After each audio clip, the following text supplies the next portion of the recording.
A spaceship on an alien exploration mission suddenly lost control as it entered Earth's orbit, crashing into the atmosphere at extreme speed.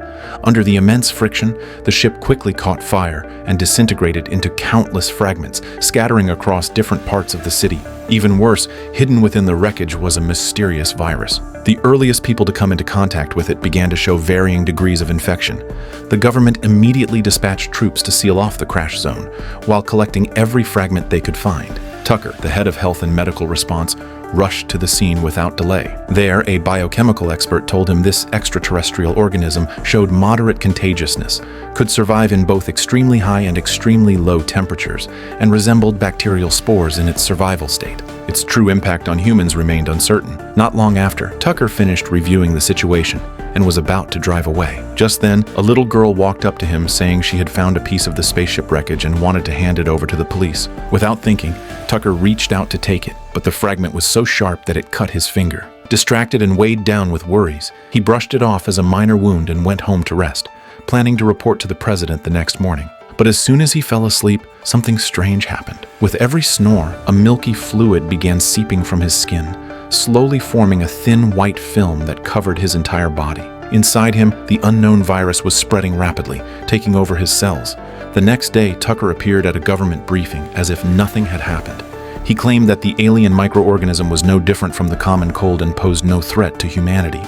He further announced that a vaccine had already been developed, mass production had begun, and soon the virus would be eliminated, while those present could all expect great profits. Hearing this, the officials in the room couldn't help but smile faintly. What they didn't know was that servers around them had already been infected, and were now releasing viral spores into the water flasks on the tables. Meanwhile, well-known psychiatrist Carol was meeting with a strange female patient named Wendy. Wendy claimed that her husband seemed to have changed into a different person over the past 2 days. She said he now looked at her with a cold, empty stare and kept insisting she drink beverages he offered. Even more disturbing, 2 days earlier, when he came home, their dog barked furiously at him.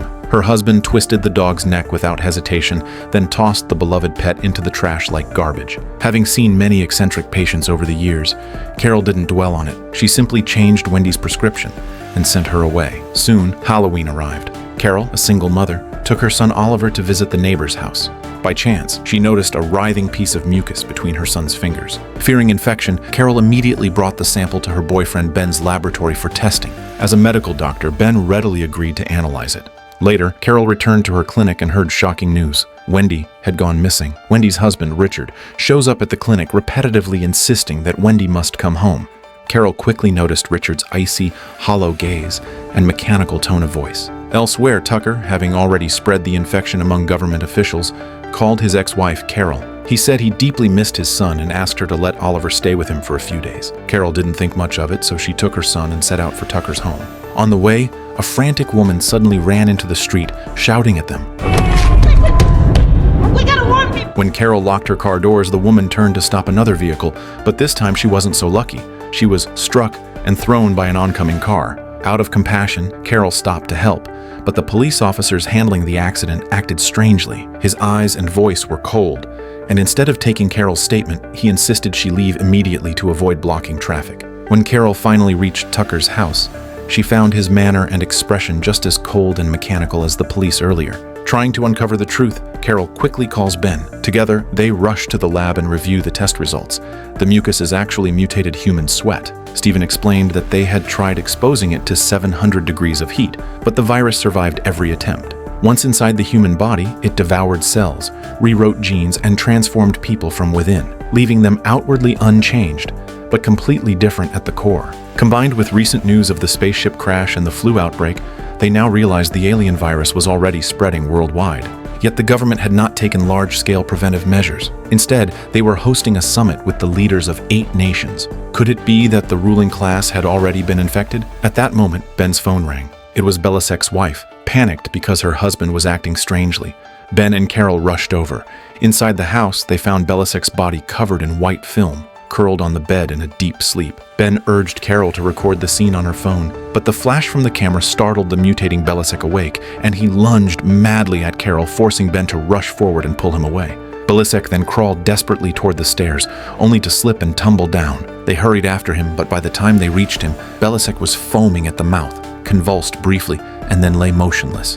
Ben concluded that Belasek had died because his mutation process during deep sleep was interrupted by external force, which led to sudden organ failure. Seeing this, Carol suddenly remembered all the strange behavior Tucker had shown before. Without greeting anyone, she immediately drove to Tucker's house, determined to take her son away. But as soon as she enters, she sees Tucker sitting in the living room with several men who also have abnormal expressions. Not only does she fail to retrieve her son, but Tucker also lunges and pins her to the ground. Seeing that Carol had already been infected by him, Tucker then stood up and no longer tried to stop her from escaping. In his mind, once Carol went home and fell asleep, she would become one of them anyway. Carol ran frantically for her life and finally reunited with Ben at home. By then, Ben and his team had already formed a plan to return to the lab as quickly as possible to study a vaccine and save humanity.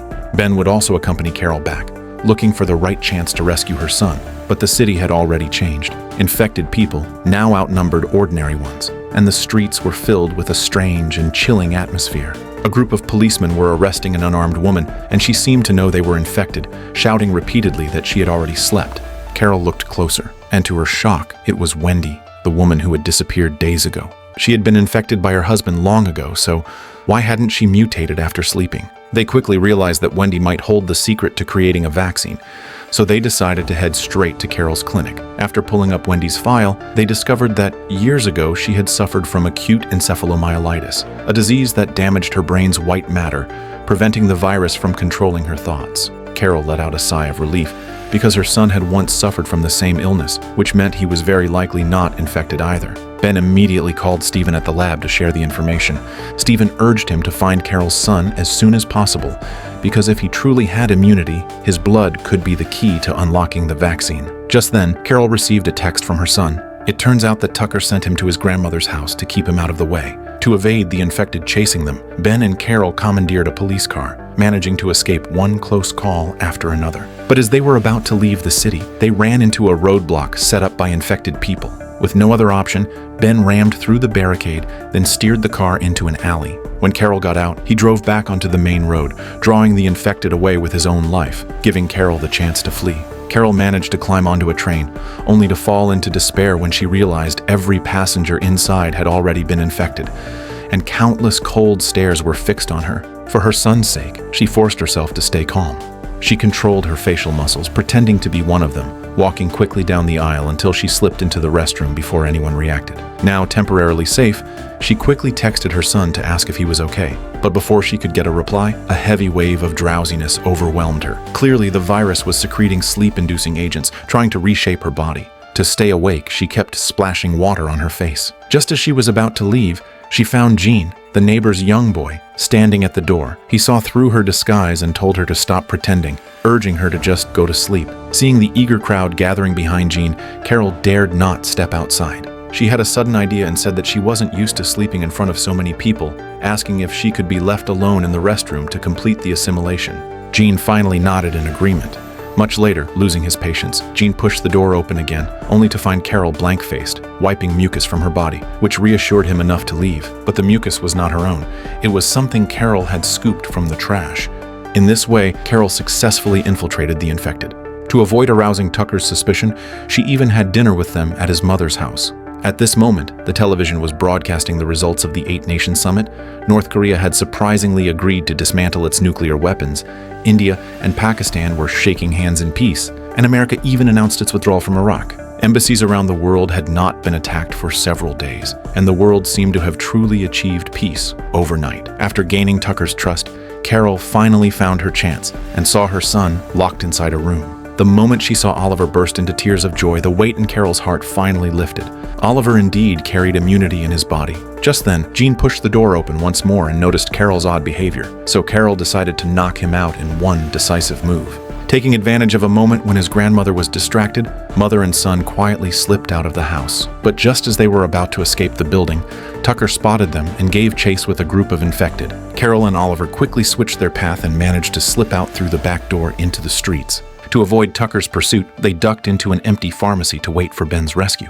As the surroundings grew quieter, Carol once again felt waves of drowsiness. As a psychiatrist, she knew human willpower had its limits, so she used the medicine in the pharmacy to prepare herself a dose of adrenaline. She firmly told Oliver that if he saw her fall asleep, he must inject it straight into her heart. Then, Carol takes Oliver to the snack area to find some food for him, and they accidentally discover a security room. Carefully pushing the door open, she discovered all the guards inside were covered in mucus, deep in the sleep of transformation. To protect Oliver, Carol musters her courage, approaches them, and takes a guard's handgun. She then quickly runs out and locks the security room from the outside. But the long wait was the strongest sleeping pill of all, and even after taking several stimulants, Carol eventually dozed off. Before long, the transformed guards awoke, pounding violently at the door, waking Oliver, who had also drifted to sleep.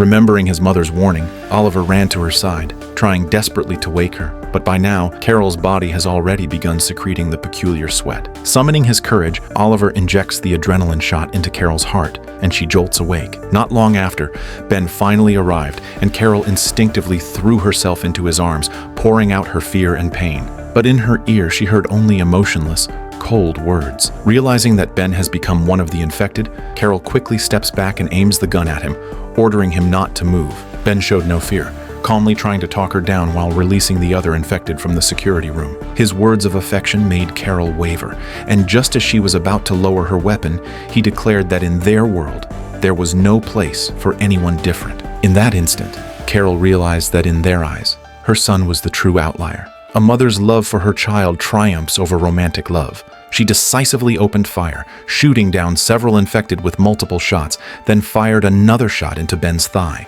She then drove Ben's car and fled. But the city was overrun with infected, and soon Carol was cornered again, crashing the car and losing consciousness. Thankfully, Oliver shook her and shouted until she woke. The moment she regained clarity, Carol slammed the car into reverse, floored the accelerator, and broke through the blockade just before the infected closed in. At the critical moment, Stephen piloted a helicopter and descended from the sky.